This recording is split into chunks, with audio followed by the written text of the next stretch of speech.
रामपुर गांव अपनी सादगी और हरियाली के लिए प्रसिद्ध था। इसी गांव में एक गरीब किसान सोहन अपनी पत्नी बबीता और बेटे राजू के साथ रहता था। सोहन मेहनती और ईमानदार व्यक्ति था, लेकिन उसकी आर्थिक स्थिति बहुत खराब थी। वह दूसरों की मदद करना कभी नहीं भूलता था, चाहे उसकी हालत कैसी भी हो। एक दिन सोहन खेत में काम कर रहा था। दिन भर काम करने के बाद गर्मी के कारण वह पसीने से तरबतर था। शाम में घर लौटा तो अपनी पत्नी से बोलता है, बबीता थोड़ा पानी लाना, आज जमीन बहुत सूखी है, फसल उगाना मुश्किल लग रहा है, बहुत थक गया हूँ। मैंने सुना है कि पास के गांव में बारिश हुई है, शायद हमारे गांव में भी जल्द ही बारिश हो, धैर्य रखो। धैर्य तो है, लेकिन बच्चों का पेट कैसे भरूं? घर में अनाज का एक दाना भी नहीं बचा। ईश्वर पर भरोसा रखो, तुमने हमेशा ईमानदारी से काम किया है, मेहनत का फल जरूर मिलेगा। गांव में अचानक सूखा पड़ गया। 4 महीने तक बारिश नहीं हुई।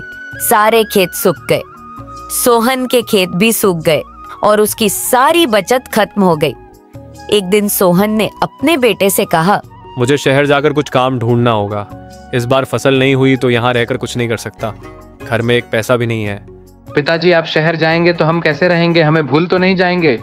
बेटा, तुम्हारे पिताजी तुम्हें भूल कैसे जाएंगे? वह तो तुम्हारे लिए ही शहर जा रहे हैं।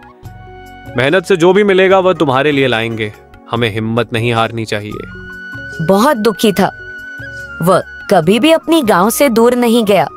फिर भी अपनी पत्नी और बेटे को समझाकर शहर चला गया। शहर में सोहन को काम ढूंढने में बहुत कठिनाई हुई। वह दिन भर भटकता, लेकिन कहीं काम नहीं मिला। एक दिन वह एक बड़े व्यापारी श्यामलाल की दुकान पर गया।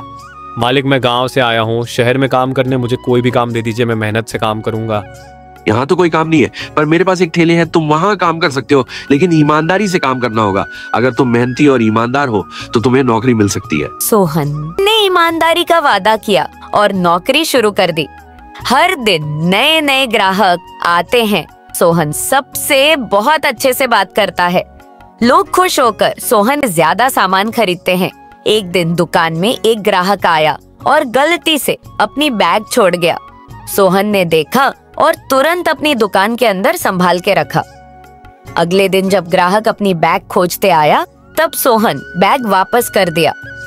बैग पाके ग्राहक ने बोला, मेरा बैग में 1 लाख रुपया है। तुम्हारे जगह अगर कोई और होता तो मुझे ये बैग कभी वापस नहीं करते।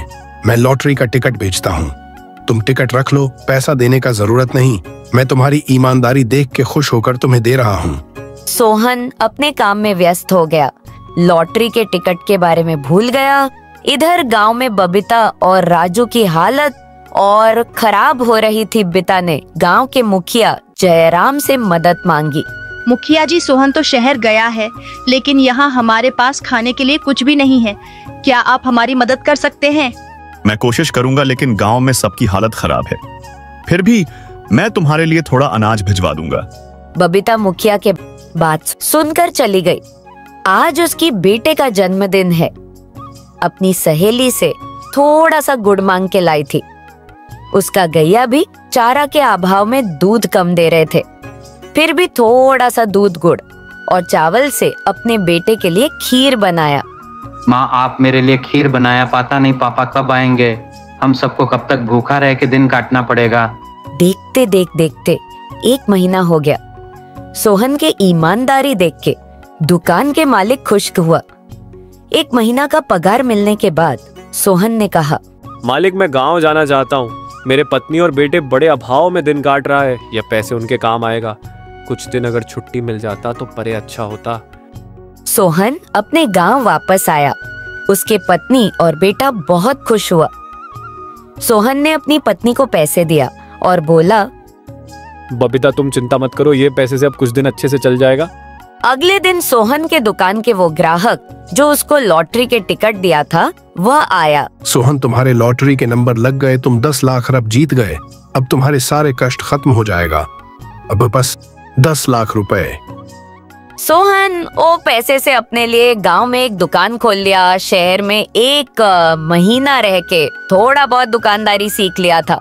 सोहन के गरीबी खत्म हुआ। उसका कच्चा घर आप पक्का हो गया। सोहन अपनी ईमानदारी और सच्चाई के फल मिला